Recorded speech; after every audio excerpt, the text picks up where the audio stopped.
Hello friend, आप लोग कैसे हैं। आशा करता हूँ कि आप लोग अच्छे ही होंगे। आप लोग थंबनेल देख के ही आप लोगों को पता चल गया कि मैं आज किस बारे में मैं बात करना चाहते हैं।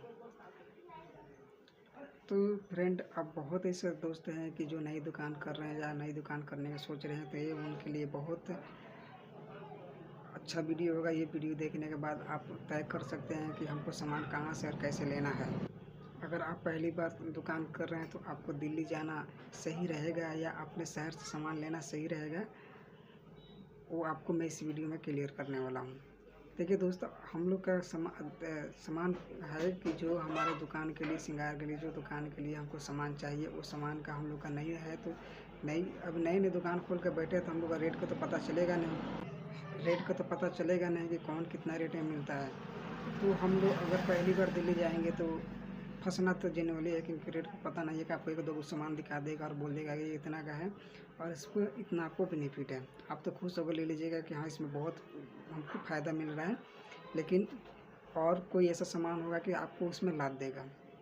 और सेम चीज़ यहाँ भी, अगर आप अपने लोकल मार्केट से सामान लेंगे तो सेम चीज़ भी होगा था। लेकिन यहाँ पे होता है कि ज़्यादा नहीं होता है। अगर ज़्यादा लाता नहीं है, ज़्यादा मतलब रख के नहीं देता, 1-2 रुपये रखता है, क्योंकि उनको ही पता होता है कि नई दुकानदार है। अगर ज़्यादा मैं रेट लगा कर दूँगा तो दोबारा इनको पता चल जाएगा, दोबारा आएंगे नहीं। या कोई ऐसा बात है तो ये लोग पहुँच भी सकते हैं दुकान पे। तो ज़्यादा करके नहीं, थोड़ा थोड़ा ही लाते हैं, लेकिन थोड़ा बहुत तो आपको नहीं देख कर वो थोड़ा उस पे तो रख के देते हैं।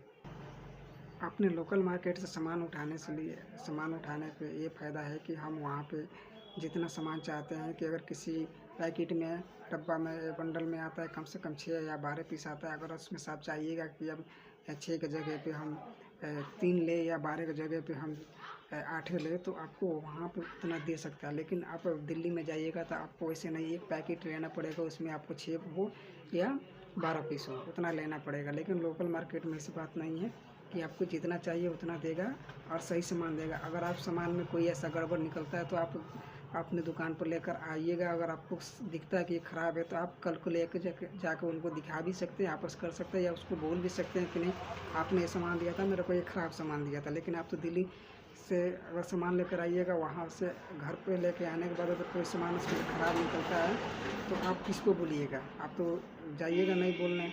उन लोगों को ही पता होता है कि 1-2 सामान अगर ख़राब भी निकल जाता है या 1000 रुपये का सामान भी ख़राब निकल जाता है, तो उसमें से क्या फिर आपस वो दिल्ली आ सकते हैं? नहीं आ सकते हैं, क्योंकि 1-2 हज़ार के लिए आप भी नहीं जा सकते हैं दिल्ली। अगर यहाँ पे है कि यहाँ पे आप जाके ले सकते हैं या उनको दिखा सकते हैं या बोल सकते हैं। तो यही फ़ायदा है कि यही मेरे हिसाब से रहेगा कि आप अपने ही मार्केट से, अपने ही शहर से आप जाइए, शहर में पता कीजिए कि होलसेलर किधर है और उस दुकान से आप सामान लेकर आइए।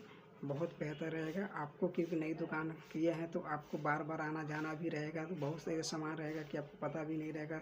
ग्राहक आएंगे, मांगेंगे, आपको फिर पता चलेगा, आप नोट कर गए, उसको रखिएगा, जाइएगा फिर मार्केट से फिर आप सामान लेकर आइएगा। क्योंकि दिल्ली में जाने के बाद यह है कि कम से कम 2-2.5 लाख का सामान लेना पड़ेगा, तब सही रहेगा, तब वो दिल्ली जाने का फ़ायदा भी होगा। लेकिन यहाँ से कि आप 10,000 का भी सामान ले सकते हैं, 5,000 का भी ले सकते हैं, जितना का मर्जी आप उतना सामान यहाँ से अपने लोकल मार्केट से उठा सकते हैं।